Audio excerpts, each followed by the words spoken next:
Japan has long been famous for its unique blend of traditional and modern culture.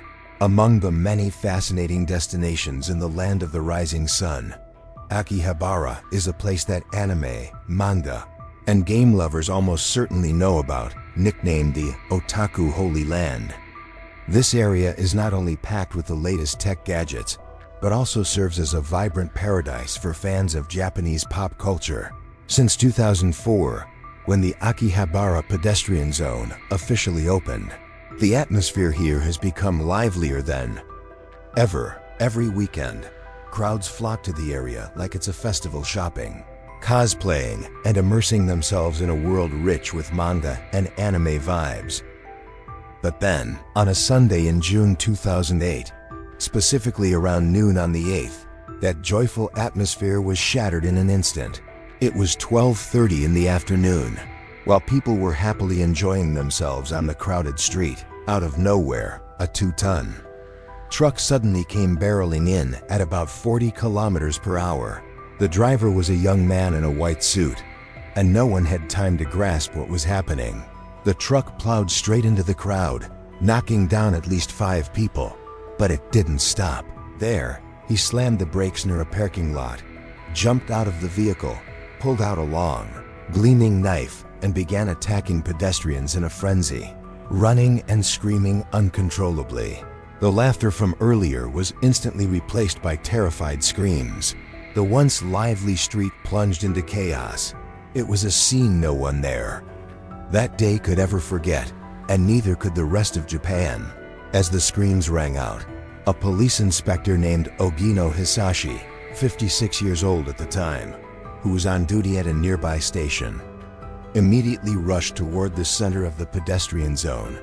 At first, he assumed it was just another traffic accident, but within seconds, he realized something was terribly wrong. Right before his eyes, a young man in his 20s was wielding a double-edged knife, running wildly through the crowd.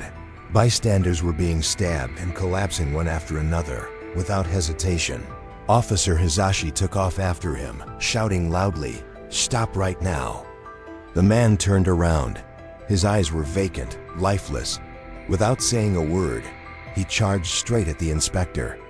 In that split second, hanging by a thread, Hisashi managed to pull out his baton and struck the attacker on the head. The man staggered, then turned and fled into a nearby alley. At that moment, Inspector Hisashi raised his gun and warned in a firm voice, "I will shoot if you don't stop." Hearing that, the man finally dropped the knife and collapsed to the ground, sitting there, covering his face, sobbing uncontrollably. Immediately after the attack, as many as 17 ambulances were dispatched to the scene, despite all efforts to save the victims. Some did not survive due to the severity of their injuries. In total, the incident left 7 people dead and at least 10 others seriously injured, requiring long-term medical treatment. The young man in the white suit was immediately subdued and arrested on suspicion of attempted mass murder. As he was being escorted to the police car, Inspector Hisashi turned to him and asked just one question: "Why did you do this?" But the man remained silent, his head bowed low, not uttering a single word throughout the entire ride in the police car. He didn't say a thing. The next day, Inspector Hisashi returned to work as usual, but the question from the day before kept echoing in his mind. A young man like that, why would he carry out such a cruel, senseless attack on innocent people? In search of an answer, he began reviewing all the reports related to the incident. The attacker's name was soon identified: Kato Tamahiro. At the time of the attack, Kato was just 25 years old. Born on September 28, 1983, he grew up in a rural area of Aomori Prefecture, in the northern part of Honshu. On the surface, his family seemed quite normal, even rather disciplined. His father worked for a financial institution. His mother had attended a prestigious high school, and Kato had a younger brother, 3 years his junior. After graduating from high school, instead of attending Hokkaido University as originally planned, Kato chose to enroll in a technical college specializing in automotive engineering. Upon graduation, He worked as a contract laborer at an automated equipment assembly plant in Shizuoka City. Everything seemed relatively stable until June 2008, when Kato received a notice. He was on the layoff list. Many believe that this blow was the final straw, the tipping point that pushed Kato over the edge, sending him into a state of emotional collapse and ultimately leading to the tragedy on Akihabara's pedestrian street. At that point, the police decided to widen the investigation, not only looking into Kato's past and daily life, but also paying close attention to the digital trail he had left on social media. And just as suspected, after losing his job, Kato's mental state began to show clear signs of instability. He turned to the internet, not popular social media platforms, but obscure online message boards. Using his phone, he posted a stream of angry, bitter messages, as if he were lashing out at the entire world. On June 5th, just a few days before the incident, Kato posted chilling messages including, "There are so many people in this society capable of committing crimes.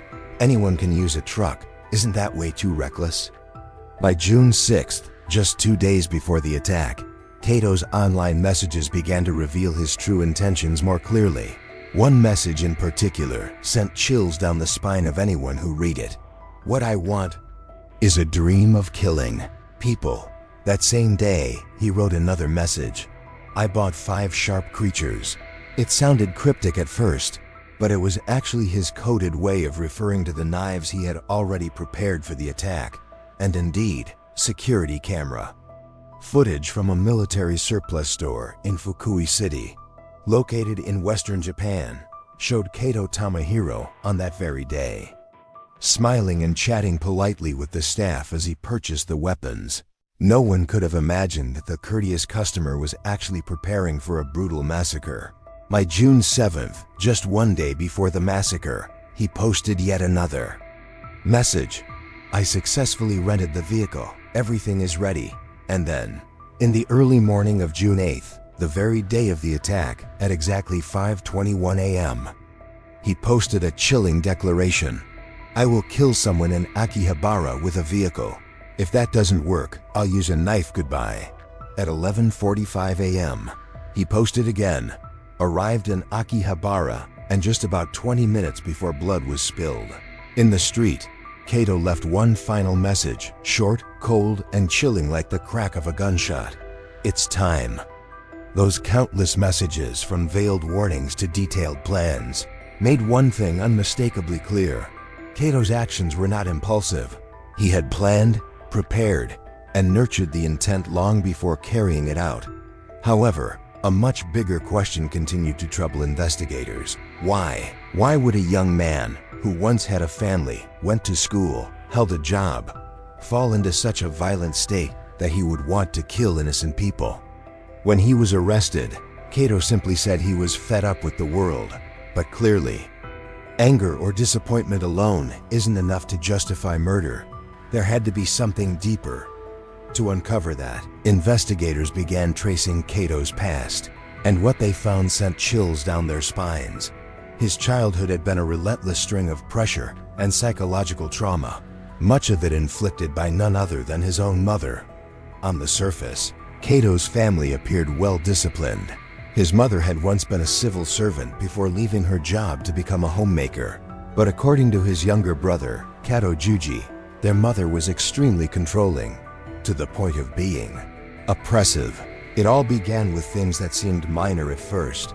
From elementary school, Kato was forced to go straight home after class, no detours allowed. His mother imposed extremely strict, and at times unreasonable, academic demands. Once, Kato was caught playing with a few cabbages in the kitchen, and his mother's reaction was extreme. She carried him straight to the second-floor window and threatened to push him out. That terrifying scene left a lifelong scar on Kato's younger brother. On another occasion, when Kato was in second grade, his mother forced him to memorize the multiplication table while he was taking a bath. If he got an answer wrong, she would push his head underwater. Even writing wasn't a space for freedom. Whenever Kato made a mistake in the very first sentence of an assignment, His mother would tear up the entire page and force him to start over. Perhaps that's why, even though Kato once won several creative writing awards, he never felt proud of them. To him, they weren't achievements, just tasks to fulfill his mother's expectations. And so, over the years, Kato's passion for writing, that imaginative world which had once been his safe haven, slowly faded away. All that remained was fear, repressed anger, and the haunting feeling of being nothing more than a puppet trapped in a cage his mother had built. Kato's younger brother, Juji, once shared a story that chilled everyone who heard it. One time, in a fit of rage, their mother threw all the food onto the floor, then forced Kato to lick up his dinner as if he were licking garbage. But that wasn't the worst of it. She invented a bizarre form of discipline. Every time Kato cried, she would stick a piece of paper onto his body. Once he had 10, he'd be punished. For a child, those weren't just moments of hurt. They were traumas etched deep into his subconscious. Kato lived like that throughout his entire childhood, constantly under the shadow of his mother. She didn't just control his schedule or behavior, she controlled his emotions. When she was angry, she never explained why. Instead, she lashed out with verbal abuse and physical punishment. Over time, Kato lost the ability to communicate normally with others. Instead, he began to respond to the world with violence. In junior high, even something as simple as a low test score would trigger silent punishment at the dinner table. His mother would sit in complete silence, using it as a form of psychological control. Then she'd pinch his face, yank his hair, and chase him around with a broom until he couldn't take it anymore. But no matter how painful his past may have been, nothing can justify the crime he committed. On March 24, 2011, during the first trial held in Tokyo, the court sentenced Kato Tomohiro to death, declaring that he bore full responsibility for the massacre. In 2012, the Tokyo High Court upheld the death sentence after Kato appealed. At that time, Kato expressed remorse, saying he wanted to apologize to the victims and their families. He admitted to the crime, although he claimed he couldn't clearly remember certain parts of the incident.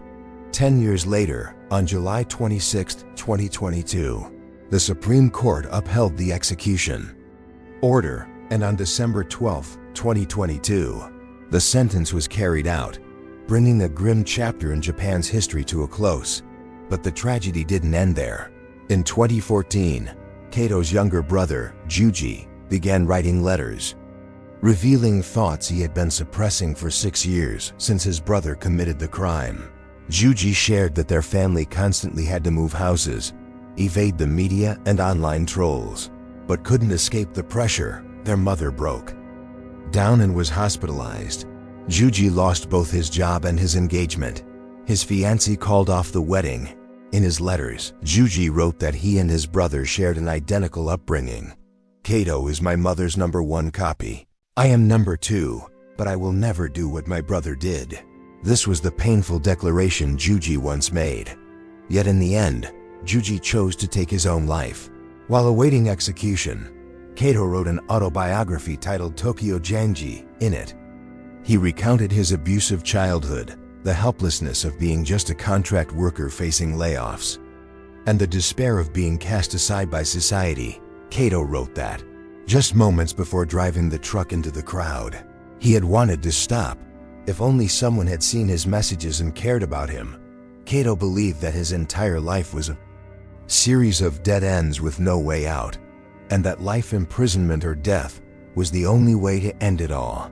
A psychologist once remarked, "Someone who wants to kill another person may simply be a desperate soul longing for love and connection." But not everyone agreed with that perspective.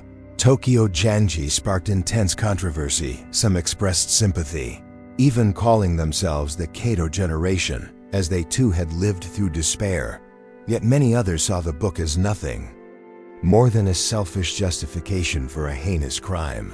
No matter how much we analyze or sympathize, one undeniable truth remains. 7 innocent people were killed in the Akihabara pedestrian street.